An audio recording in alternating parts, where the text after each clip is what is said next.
Internet giant Google recently had a really special honor for one unique person.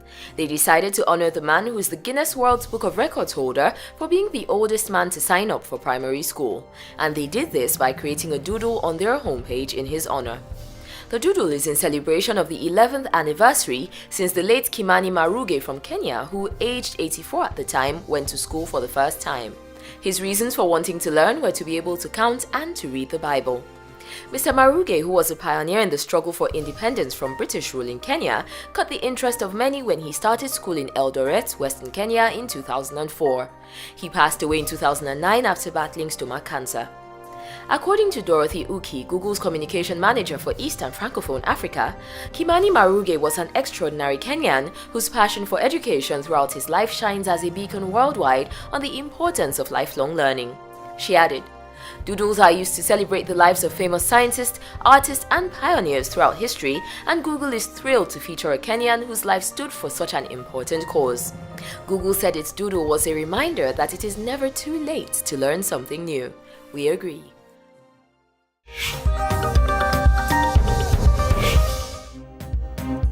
A call encouraging women to be more assertive and bold in electoral practices has been put out by Mrs. Charlotte Osei, the chairperson of the National Commission for Civic Education.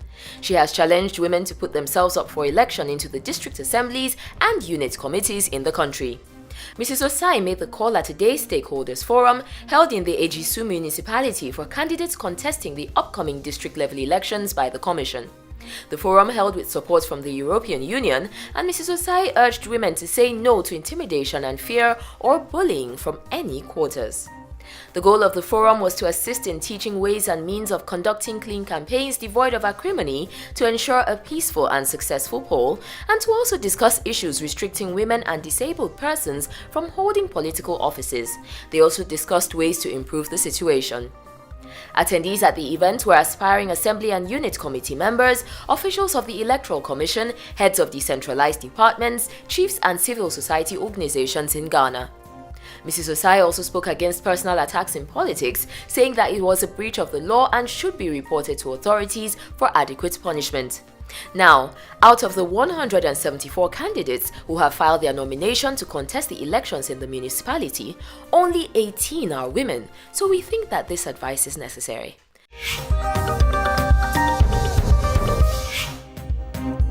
And at least 800 Tanzanian schoolgirls who escaped to safety to avoid being genitally mutilated returned home about 3 months after they fled to charity organizations, shelters, and church organizations. Female genital mutilation was banned in Tanzania in 1998 with a punishment of up to 15 years prison time, but many communities in the central and northern regions still carry out the operations regularly. According to the World Health Organization, more than 125 million women have been mutilated in 29 countries in Africa and the Middle East. The organization condemns the practice as a violation of the human rights of women, with the UN Chief Ban Ki-moon launching a global campaign to end female genital mutilation within a generation in November last year. The schoolgirls fled to shelters, which are open to all who seek protection during the months the exercise is traditionally carried out from October to December every year. Some of the shelters are given police protection by the government and other social service bodies for the safety of the girls. Some of the girls returning home explained that the safe houses were the only places they could go to ensure that they didn't end up as victims of the barbaric act.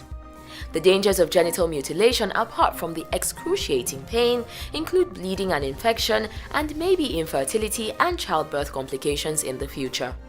One of the young girls said, "My mother supported me. She did not want me to be cut, but my father began to beat me, so I decided to come here. How sad."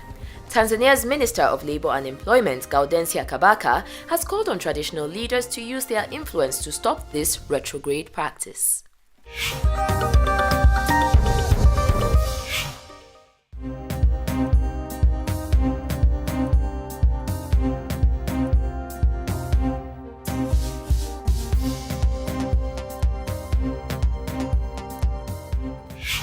Now guys, you do know that if you miss any day's broadcast, you can always check our website to catch up on all the details that you've forgotten. Simply go to www.EbonyLifeTV.com and catch up on all the news that we share. I'm telling you, it's that simple. We're going on a quick break now. More goodness when we get back.